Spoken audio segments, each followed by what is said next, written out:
If you had a backhoe, you'd use it too. This thing's heavy.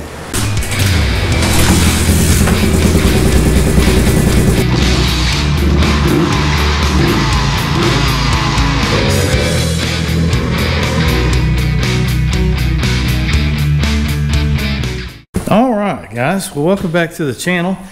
Gonna be doing a few things a little different for the next couple of videos. It's I don't have a lot of repair going on. I've got some upcoming projects, don't get me wrong. Got a lot of projects. That's you know, that's why we go to work every day, isn't it, to pay for our projects? So here we are back out in the shop, and so here's the deal I made with the wife. I took over the garage during the heat of the summer. I was tired of it. I wanted to keep going. I had a lot of projects going on. As you can tell, we've been busy all summer. We've got the 250R going. We got two 350Xs, which was really the big project this summer, was both of those, case splitting, all of that. And it's not that I wanted the air conditioning as much as I could control the temperature a little bit better. It wasn't 100 degrees out there. It was like, you know, high 70s. So that was really nice. And so now I'm a little spoiled, and I'm going to try to make something like that on a more permanent basis. So here's the plan. I made a deal with the wife that when it got cooler, I would go out and we're going to retrofit the shop a little bit. We're going to put some insulation up. I'm going to try to have it spray foam. That's the plan. I've talked to the man. He's going to spray foam it. So we're going to do that. I'm going to show you some of that spray foam content and kind of building out the shop on a budget. I've had this shop, a little backstory here. I've had it 18 years. The original structure is 18 years old. This add-on that I added on, which is what we're going to close in. All of this is 20 feet deep by 31 feet wide. So I added it on, moved right into it, and filled it up ever since. So we're going to take the add-on and close it in. And so I don't want to bore you. I've talked about this before, but all of this in this area, from these walls here, from this wall to that wall, all of this has got to come out. I can't fill up the garage because the wife wants that back. So I've got to take and fill up everything over here. Now that being said, the tractor will stay in this area. We can quickly pull it out. The man can spray foam and we can quickly bring it back in. So the tractor's going to stay. But as for all of the racks and the tools and everything else, we've got to get back to the metal. I've got to be able to pressure wash the metal on the building. We're going to wash all this down. You see all the dust that's on the wall. We're going to pressure wash all of the metal. We're going to pull the electric probably off of the walls. We're going to have him come in and spray foam, and then I'm going to have to figure out a way to put OSB up on the walls to protect the spray foam insulation. I really don't want to work right up next to the spray foam. I would like the OSB. It would give me a little bit more insulation, and it would allow me to shoot screws for hanging things, shelves and so forth, anywhere. I told y'all that snakes were coming in. That's the shedding of the last one that came in here. So yeah, that's the other reason. Not only an air-conditioned place to work, an insulated place to work, but something that's sealed up a lot better. I've got an open eave here across the top, and then where these walls come together, and this is my fault. I'm not blaming nobody but me. I own this. If you look at the edge of the building, you see the light coming through. I did not have a piece of trim to go on either corner of the addition, and that's where they came in at. I have a feeling that's where they came in. There was one low enough. There's actually a shedding just on the outside of the corner of that building. So I am 99% sure that's why or how they were coming in. Why were they coming in? Well, I did have mice problem. I don't have a mice problem anymore. That's because I have a snake problem. So one problem fixes the other problem, right? So what y'all are going to see me do is going to be a lot of time lapse of me sweating and just moving stuff. And so this is what happens. You know, I'm a hoarder of stuff, and not just Hondas. And you kind of build out a space, and then when something comes along like this, you go, oh crap, what am I going to do with all this stuff? And so my goal here is to still keep my shop somewhat usable for day-to-day living. If I've got to change the oil in the truck, I want to be able to pull it in and do it. So this bay right here, this has always been called Bay 1 as a joke, because I used to have two bays, you know, but now this is Bay 1. That's my 53. I know it's shameful to see it, but there she sits. So everything's got to go pretty much around the 53 in this area here and against this wall. If I can keep this bay relatively open, the tractor can come in and out. I think it's doable. That table, y'all remember me talking about that table. At the beginning of the summer, that table was clean, like you could just eat off of it. I wouldn't, but you could. So what we're gonna do tonight is we're gonna time lapse, and I'm gonna start pre-moving some things as I get my ideas together. I think the biggest thing is to tackle these shelves and these machines here, to get them mobile and get them over here some way. And I'm just gonna get to work. I'm off tonight, I'm not on call. And so we're gonna turn the music up and have some fun. It's raining. This is the first rain we've had in 8 weeks. It's not much, it's just a sprinkle. But I'm thankful for it. We missed it. We dodged the bullet with the hurricane, didn't get a drop from that. And then we went on 8 weeks straight, no rain whatsoever. And the ground is just powder right now. So much so I've had to stop the track build because it was so dusty. I was just sucking up a bunch of dust. It was going to end up just destroying the new air filter I just put in the tractor, and at $40 I didn't want to just waste that. So we'll wait for the rain. There's plenty to do.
If y'all are still with me, y'all just like watching me work.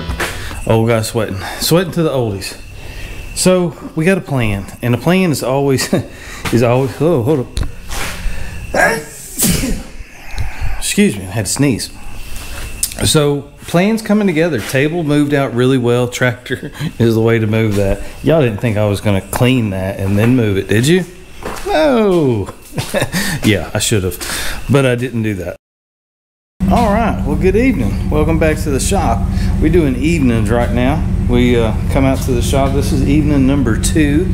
You see we got all the big stuff moved last night, which is good. Tractor's gonna stay here. That's fine. We can bring it in and out. She's mobile. But we gotta move all these shelves tonight, which looks like a lot, but I don't think it's that bad, really. This is a problem. This is what ends up underneath your welding table. What we're gonna do tonight is we're gonna start recycling. And I clean up the shop and generally can fill up the bed of a truck with metal, aluminum, you know, that kind of stuff. And so that's what we're gonna do tonight. I got the dually fired up out there. You can probably hear that running in the background. She don't get a lot of miles on her. I need to drive her more. I like that truck. It's a true 3500 HD. It's 94, 10 lug axles, rear disc brakes, front and rear from the factory. Big block 454, turbo 400 trans with overdrive, which is kind of like they used a lot of those in the RV campers and things. So she gets 5 miles to the gallon loaded and 5 miles to the gallon unloaded. That's just how it works. It won't pass the gas station. It won't. But it always cranks and it always runs. Those throttle body motors are just, the computers are super simple and they run forever. That one's got 75,000 miles on it. That's it. It's a 94 with 75,000 miles on it. It still has the original tires. Kid you not, original tires. I have some tires to put on it, but I just ain't got to it yet. But anyways, tonight, shelves. We're gonna take the shelves from over there. We're gonna put the shelves over here. So we're gonna start with this oven.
I'm going to stop and get me something to drink, but I thought it'd be a good opportunity to kind of share some things I've come up with.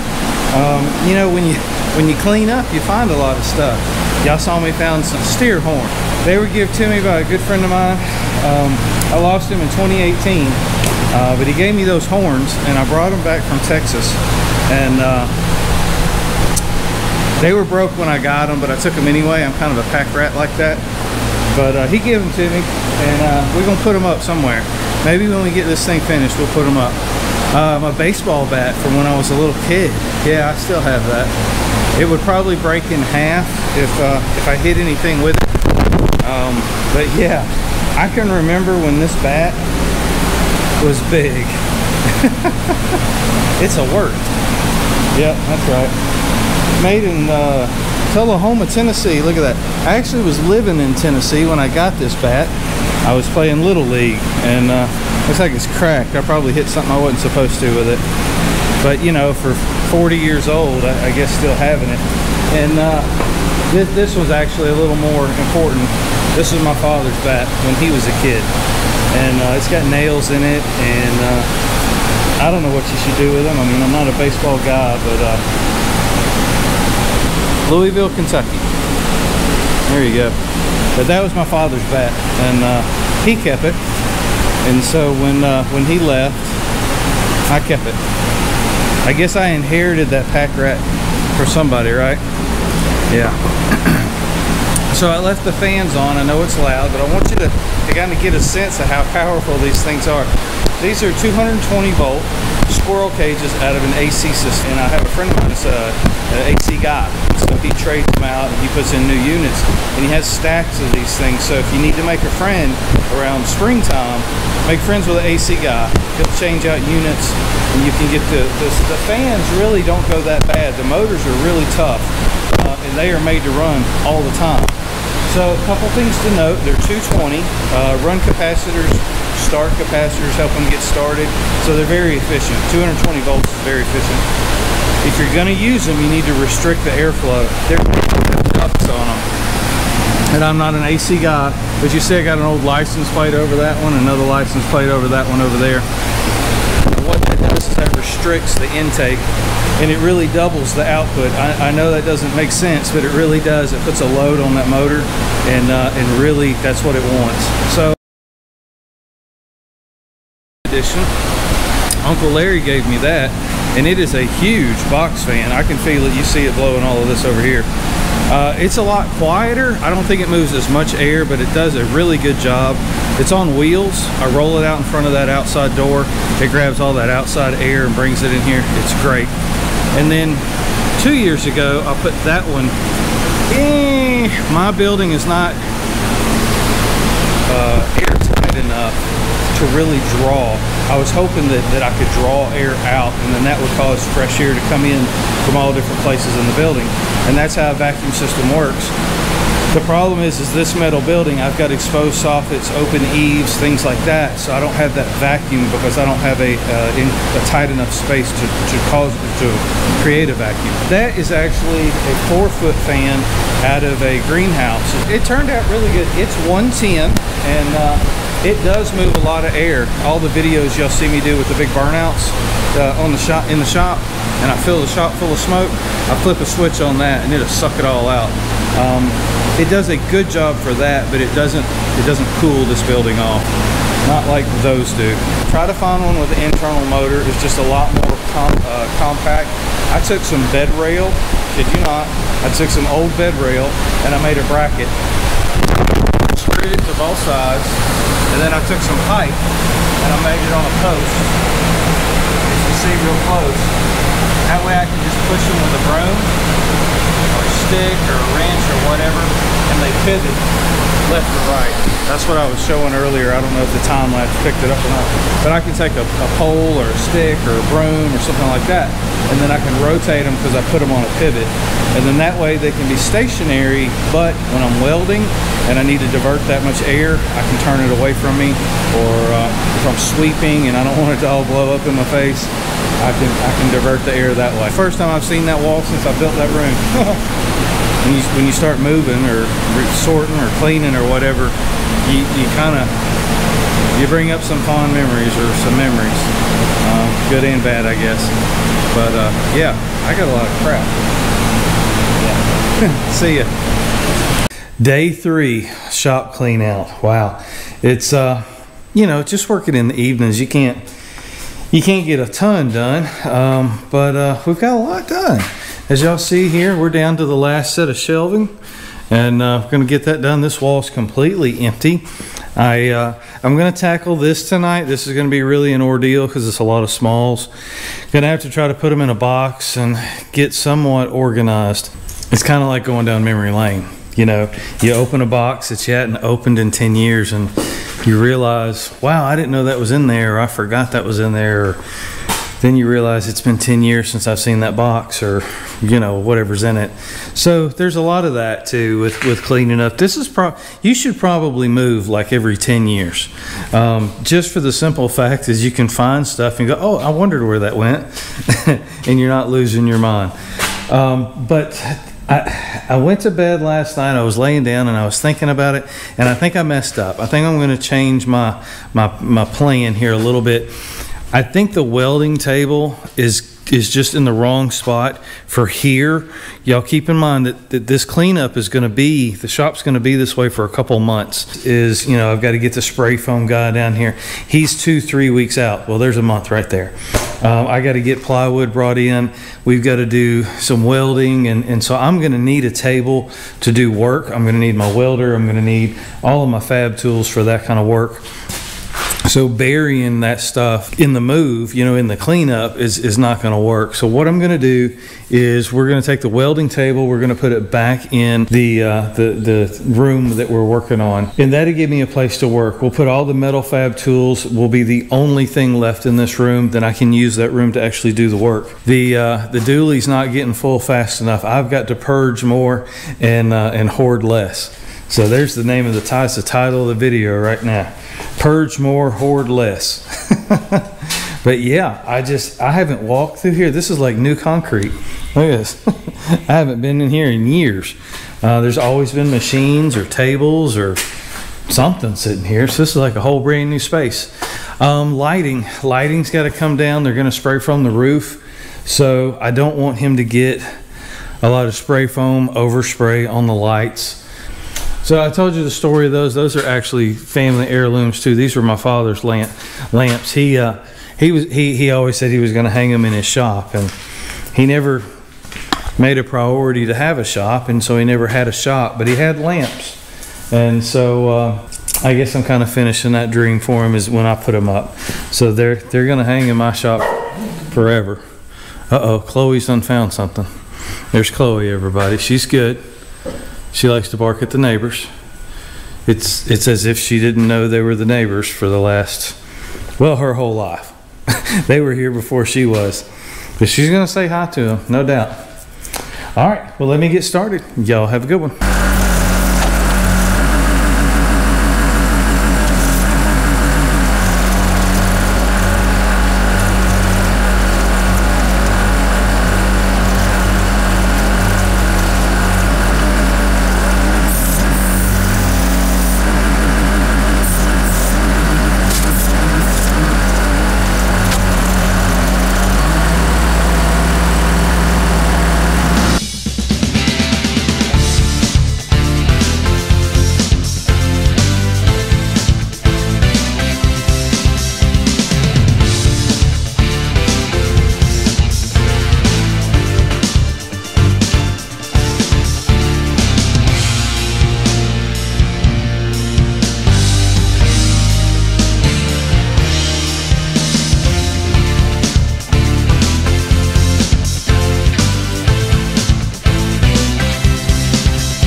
If you had a backhoe, you'd use it too.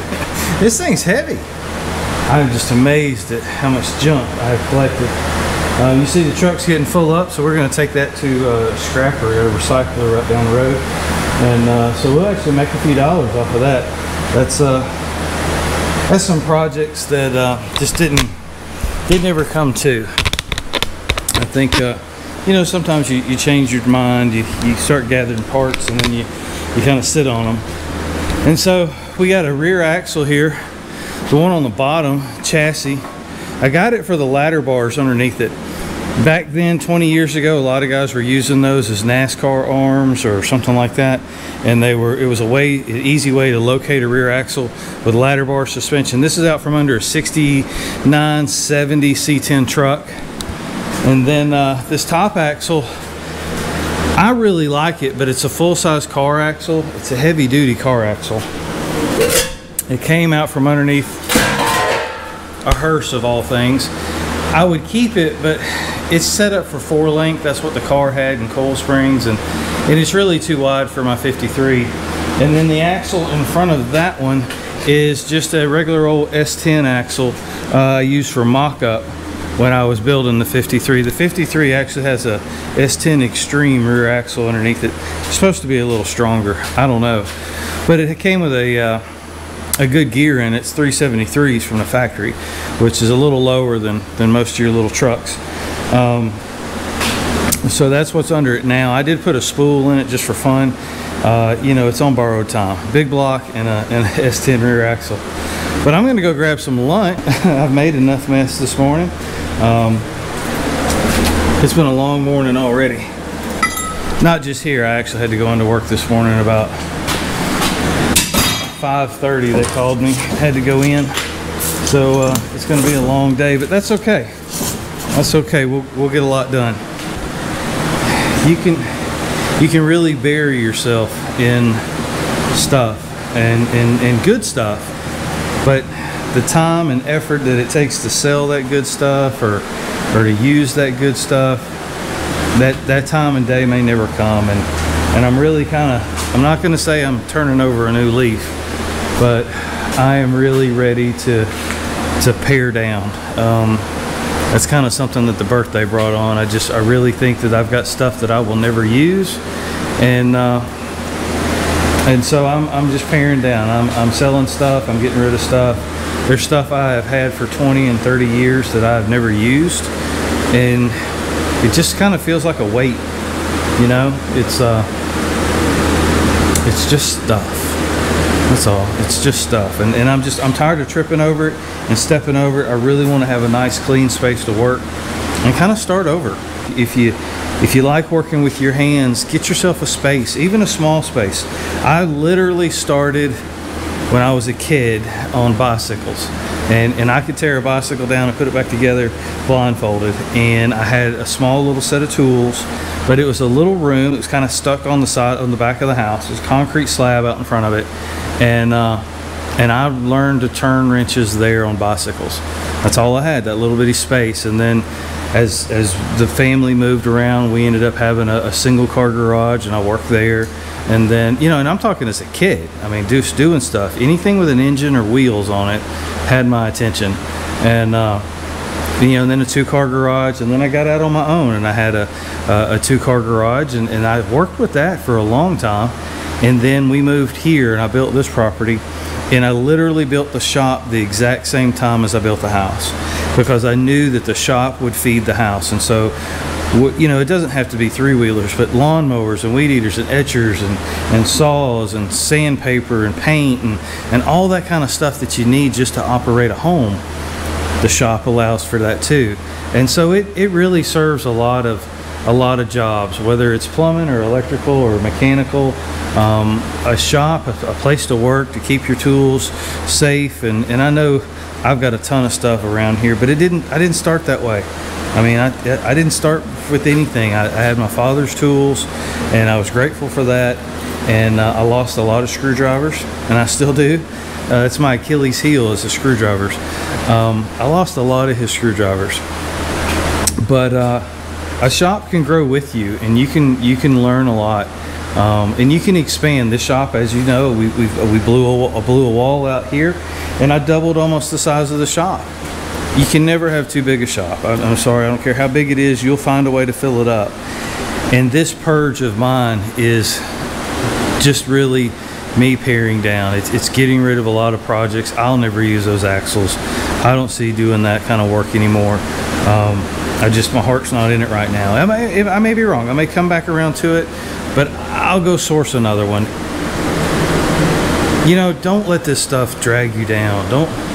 Don't get buried by it. It's I could have just built another building and said, here, this is the new building we're going to work out of, and left all of this stuff here. But that would just make me be that much further away from the stuff, and I wouldn't get to it ever. So this is kind of forcing me to do some things, and I think it's a good thing. I'm not upset about it at all. It's an opportunity for sure, and so I'm not expecting it to be, you know, 60 degrees in here or anything like that. But if it's 100 outside and I can make it 85 in the shop, that would be a blessing. So that's my plan. But you saw the table was clean, and that took about an hour and a half. Shamefully, I know, but it is. As much as I love that table, I built that table. It's 1/2-inch plate steel with 4x4 steel post underneath it. It weighs a ton. I mean, it's got to be close to 1,000 pounds. As much as I love that table, it takes up so much real estate. It's 6 feet by 6 feet. I set the legs back on one side to make it 6x4 to save a little square footage in the shop, but I never cut that 2 foot off. I just left it. I don't know. I kind of like, right now in the garage, I'm working off of a counter, and I face the wall, which is okay because I'm working on smaller things. When I built that table, I was working on cars and trucks and axles, and I needed a big heavy duty table. I really don't need that now. So I don't know what I'm going to do with it. I'm not going to get rid of it. That table is awesome. I love that table. And so it was one of the first things I built when I built the shop. That was the first thing is I built that, was I built a welding table. I always wanted one. I kind of overdid it.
All right, guys, well, we didn't get it finished tonight, but we did run across quite a few heirlooms.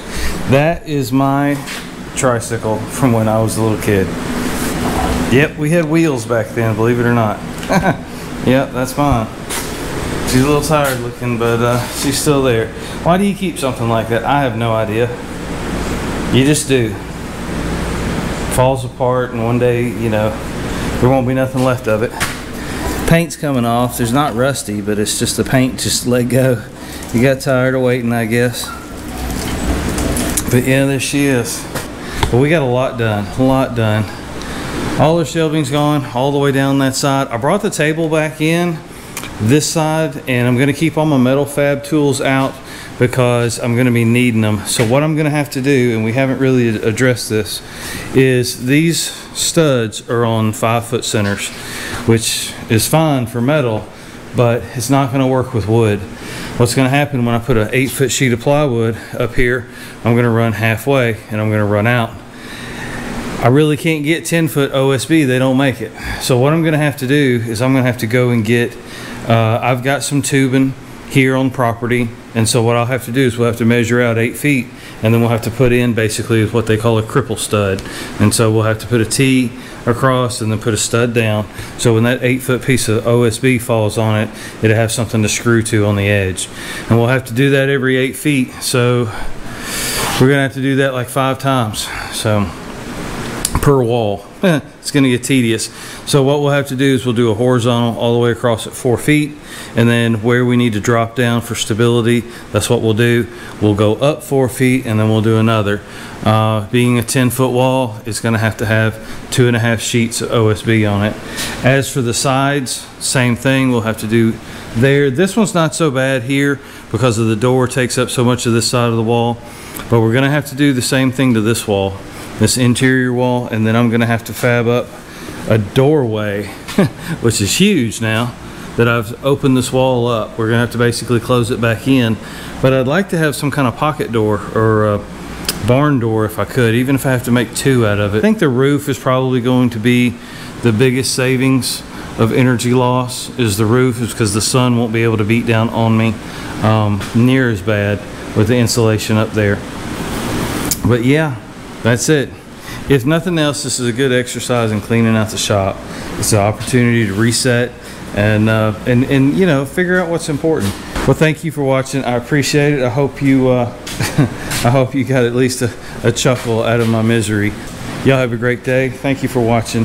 Please like, share, and subscribe. We'll get back on 3-wheelers real soon. I'm trying to build a better space to work out of. So appreciate it. Y'all have a good evening. We'll talk to you later. Bye.